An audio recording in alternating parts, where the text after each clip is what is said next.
अच्छा, अब बेनिफिट्स पे बात करें हाइड्रा फेशियल की, तो हाइड्रा फेशियल के क्या बेनिफिट्स हैं? सबसे पहले तो ये आपके रिफाइन लाइंस और रिंकल्स की अपीयरेंस को रिड्यूस करने में हेल्प करता है, ठीक है, और आपकी स्किन को सॉफ्टर और स्मूदर बनाता है, आपके पोर्स को डीपली क्लीन करता है, स्कार्स और एक्ने स्कारिंग को इंप्रूव करता है, आपके स्किन टेक्सचर को इंप्रूव करता है, आपकी स्किन को हाइड्रेट रखता है। अच्छा, इसमें काफी सारे बेनिफिट्स हैं, जिसमें डीप क्लीनिंग हो गया, तो सबसे मेन चीज के आपके पोर्स को क्लीन करने में हेल्प करता है, यानी कि डर्ट को, ऑयल को, इंप्योरिटी को रिमूव करता है ये ट्रीटमेंट। और एक्सफोलिएशन यानी कि प्रोसीजर में जो हम एक्सफोलिएट कर रहे होते हैं डेड स्किन सेल्स को, और ये एक्सफोलिएशन के बाद जो है वो एक अच्छा स्मूदर आपकी स्किन और रेडियंट कॉम्प्लेक्शन हमें मिलता है। और हाइड्रेशन जो है डिफरेंट इंटेंसिव मॉइस्चराइजर, इंटेंसिव जो है सीरम हम लोग यूज कर रहे होते हैं, स्किन के अंदर इन्फ्यूज कर रहे होते हैं, जिससे हमारी स्किन प्लम्पी रहती है, हाइड्रेट रहती है।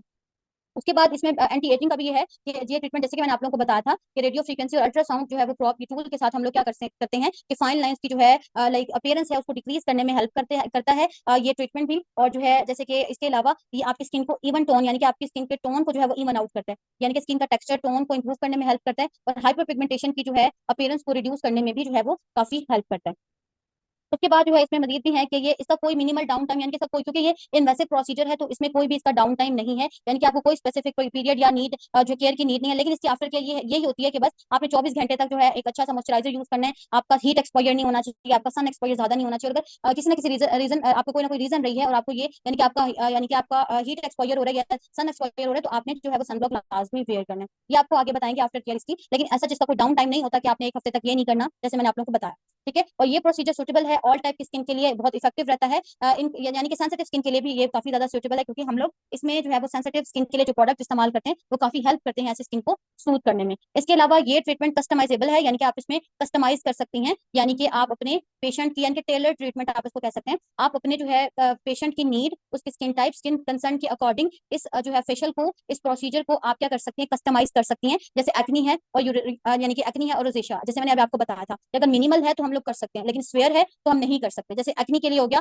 अगर आपकी एक्टिव एक्नी है या स्वेयर एक्नी है तब भी आप हाइड्रा फेशियल नहीं कर सकते, ठीक है। लेकिन जो है मिनिमल एक्नी है और जो है ओपन पोर्स है, ब्लैक हेड है, व्हाइट हेड है, तो उसके लिए तो ये बहुत जबरदस्त काम करेगा। इसके अलावा ये हाइड्रा फेशियल का ये भी बेनिफिट है कि आपकी स्किन हेल्थ को इंप्रूव करता है। ये रेगुलर ट्रीटमेंट जब आप ले रहे होते हैं तो आपकी स्किन की जो हेल्थ है ओवरऑल वो भी इंप्रूव होती है, और स्किन में लचक भी पैदा होती है, यानी स्किन फ्लेक्सिबल भी होती है, और स्किन में इलास्टिसिटी भी जो है वो बहुत अच्छी रहती है।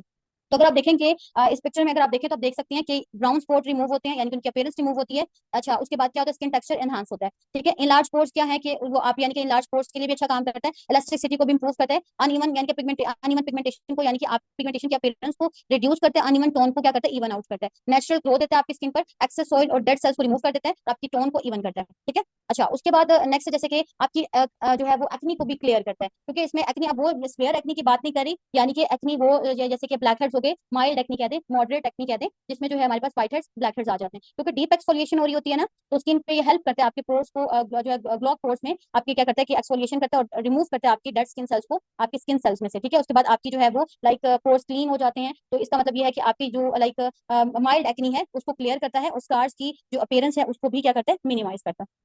उसके बाद आता है ये ब्लैक हेड रिमूवल के लिए, जैसे मैंने बात की थी कि डेड सेल्स को एक्यूमुलेट करता है, यानी कि उसको क्या करता है कि डेड सेल्स को रिमूव करता है, और इसी के साथ साथ जो है ब्लैक हेड्स की जो फॉर्मेशन है उसको भी कंट्रीब्यूट करता है, और वो यानी कि हेल्प करता है ब्लैक हेड्स को रिमूव करके आपके पोर साइज को भी श्रिंक करता है, और डीपली आपके पोर से जितनी भी डर्ट है उसको रिमूव करने में काफी हेल्प करता है, क्योंकि हम लोग एक्सट्रैक्शन करते हैं जब भी, यानी प्रोसेस में एक्सफोलिएशन के बाद जब हम एक्सट्रैक्शन करते हैं तो ये बहुत हेल्प करता है ब्लैक हेड रिमूवल के लिए, ठीक है। अच्छा, पिगमेंट की बात करें तो इस प्रोसीजर में पिगमेंट फेड हो सकता है, उसकी अपीयरेंस फेड हो सकती है, लेकिन प्रॉपर हाइपर पिगमेंटेशन प्रिवेंट नहीं होती, यानी कि उसकी जो अपीयरेंस है वो प्रिवेंट होती है, क्योंकि इसमें हम क्लीनिंग करते हैं। क्योंकि अच्छा, बाद लोगों को मैं आपको बताऊं कि जो है हाइपर पिगमेंटेशन होती है तो कहते हैं स्किन बड़ी डल है, बहुत ज्यादा डार्क है, तो हम लोग क्या करते हैं कि प्रॉपर क्लीनिंग नहीं करते, तो ऐसे स्किन के ऊपर डर्ट, डेड स्किन सेल बहुत बुरी तरह से जो है वो जमी हुई होती है, तो ये प्रोसेस हेल्प कर देता है कि वो डेड स्किन रिमूव होती है, तो कहीं ना कहीं पिगमेंट फेड भी हो जाता है, और पिगमेंट हाइपर पिगमेंटेशन जो है वो जो पिगमेंट है वो प्रिवेंट हो जाता है, और आपकी स्किन को अल्ट्रासोनिक स्क्रबर के साथ भी और डर्माब्रियन बॉन्ड के साथ भी हम लोग ये हेल्प करते, इसको जो है इस्तेमाल करते हैं ऐसी स्किन के ऊपर, तो वो क्या हो जाता है, हाइपर पिगमेंटेशन की अपीयरेंस कहीं ना कहीं किसी न किसी हद तक जो है वो रिड्यूस हो जाती है, और फिर जो है वो आपको पिगमेंट भी रिड्यूस लग रहा होता है। तो ये इसके बेनिफिट्स हैं। यहाँ तक आप लोगों को क्लियर है?